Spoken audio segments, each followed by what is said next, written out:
Bonjour, j'espère que vous allez bien. Je vous reviens dans ma salle de bain pour vous faire un petit maquillage. Ça faisait longtemps. Aujourd'hui, je vais vous montrer en action du coup le fond de teint Corento que j'ai en teinte Warm 3 avec ce magnifique accent anglais. Donc c'est une texture crème, comme je vous disais en vidéo, qui peut paraître grasse. Et une fois appliqué sur la peau, ça fait un fini semi-mat qui est juste canon. Donc je pense avoir trouvé la bonne combinaison pour bien l'appliquer correctement, c'est-à-dire au pinceau. Donc je fais de mon mieux dans ma petite salle de bain. Hop. Et je vous montre ça bien sûr avec mon pinceau toujours de chez Maison Jacinthe. Mon pinceau à fond de teint. Hop, donc voilà la quantité que je mets à peu près. J'en ai pas mis dans le coup, je verrai après. Et en ce moment je ne mets pas de correcteur parce que je laisse un petit peu respirer ma peau et puis parce que le rendu me convient parfaitement. Donc voilà, comme je vous disais, en fait au doigt j'ai l'impression, enfin c'est pas qu'une impression, je trouve qu'il me marque certaines zones, alors qu'avec le pinceau c'est juste nickel.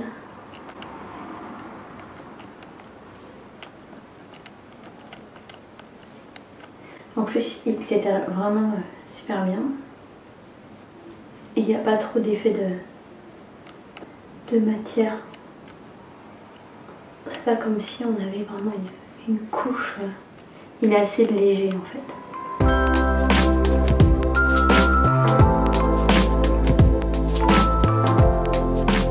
Vous pouvez voir que j'ai quelques petites imperfections, voilà, j'en ai là, là.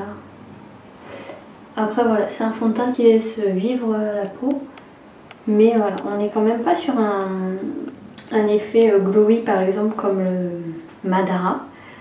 Là on a un tout petit peu de glow, mais vraiment c'est assez minime. Je vais en rajouter juste un tout petit peu pour que vous puissiez voir qu'on peut tout de même le moduler.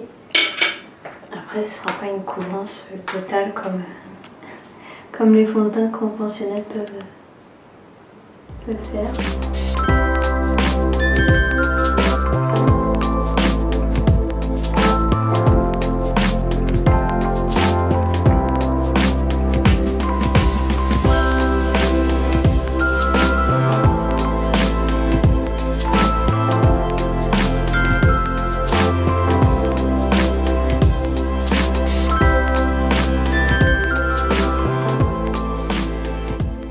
La teinte est vraiment parfaite pour ma carnation. Pour le coup, je suis bien contente. Et il y a 6 teintes, si je ne me trompe pas. 3 chaudes et 3 froides, pardon, qui sont toutes les 3 déclinées en 3 teintes.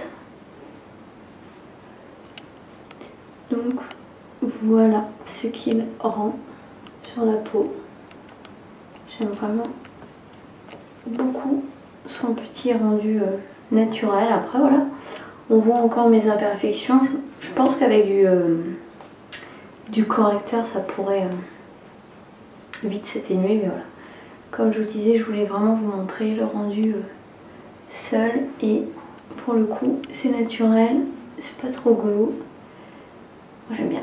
J'ai donc fait mes sourcils hors caméra, toujours avec la pommade sourcils de chez Madara, et c'est la teinte 10 qui est toujours parfaite, qui est vraiment économique, qui tient parfaitement, qui s'applique très bien. J'en suis vraiment très satisfaite. Je vais maintenant passer au mascara avec celui de chez Ilia.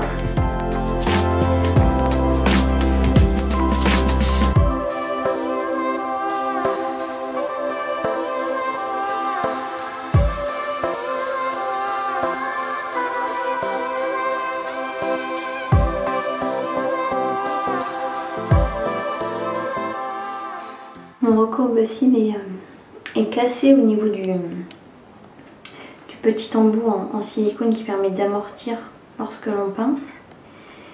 Et donc du coup je ne m'en suis pas rendu compte jusqu'à temps que du coup ça me coupe des cils. Donc là il y a un léger petit trou. Merci le recourbe-cils.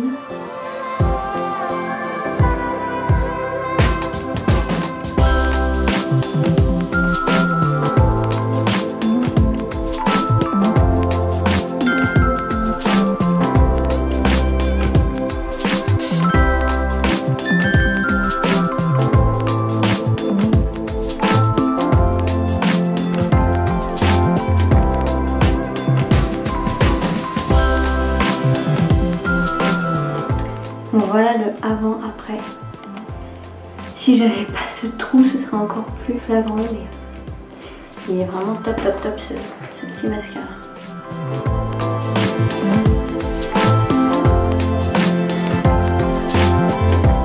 Je vais maintenant passer au blush et je vais utiliser pour la première fois le Lip to Cheek Cloudberry de chez Corento,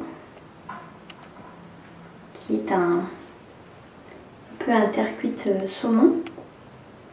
Comme ça je vais pouvoir voir la pigmentation avec vous en direct. Mais il me semble que Corento, niveau blush, ils sont bien pigmentés.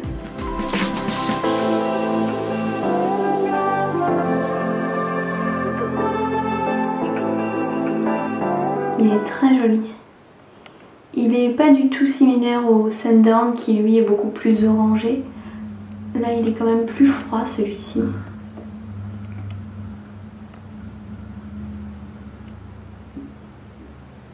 C'est très joli. Bien pigmenté mais en même temps frais et léger je dirais. Très chouette.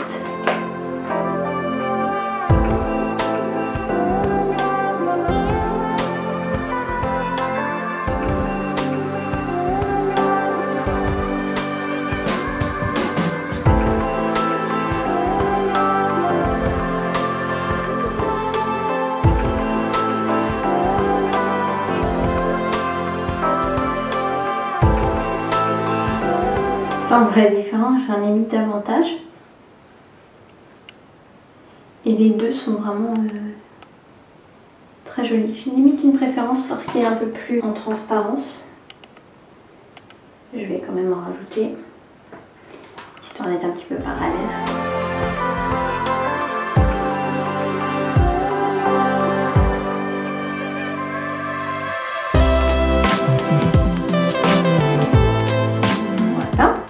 Maintenant, ce que je vais faire, c'est poudrer un petit peu mon teint avec la poudre fixatrice de chez Colorisy qui, ma foi, est vraiment très bien. J'en suis très satisfaite. J'ai remarqué vraiment une différence lorsque je poudrais tous mes blushs crème. Pour le coup, on n'a plus du tout le côté glow du blush. Mais après, je rajoute un petit peu d'highlighter. Donc j'ai quand même l'impression d'être allée pas de main morte avec le blush. Du coup, je vais peut-être en rajouter un peu parce que là, j'ai l'impression qu'on ne voit plus rien.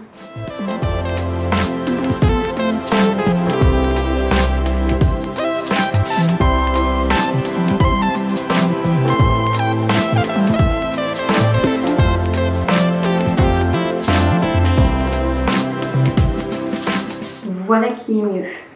Maintenant, passons à l'highlighter.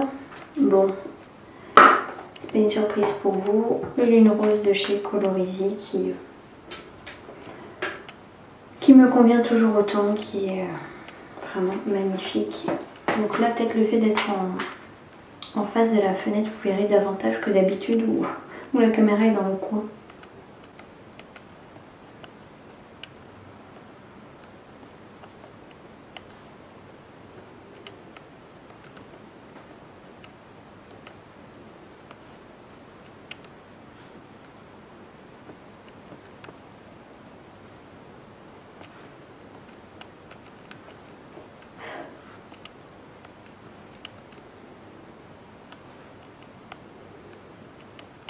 Il est vraiment juste canon cet enlumineur. J'en ai pas des masses d'enlumineurs. Par contre, ce que je sais, c'est que je n'aime pas du tout les enlumineurs crème, que je préfère nettement les poudres. Et en fait, en poudre, j'ai uniquement le Lune Rose de Colorisy et celui de ma palette Heather Beauty qui lui est beaucoup plus rosé, alors que celui-ci va être plus doré. Je vais terminer mon petit maquillage vraiment tout simple avec un petit peu de Lip Color Sérum. Et donc, j'ai choisi le rosé de Fit Glow pour apporter encore un peu plus de lumière.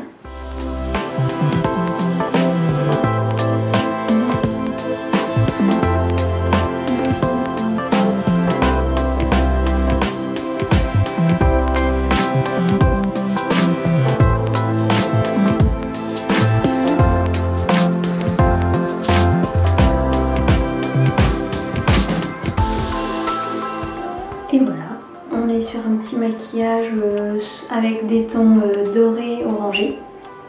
J'aime beaucoup. Oups, là, pardon. Comme vous pouvez le voir, le Fit Glow, c'est vraiment un highlighter pour lèvres. Il est juste canon. Et voilà, le fond de teint est vraiment très agréable à porter. Je trouve qu'il vieillit bien. Après, ça reste un fond de teint. Hein. À la fin de la journée, on n'a plus autant de couvrant, je trouve, qu'au début de la journée. Mais il fait l'affaire. Bah écoutez, j'espère que cette petite vidéo vous aura plu. Je vous embrasse bien fort. Je vous dis à la prochaine et prenez soin de vous.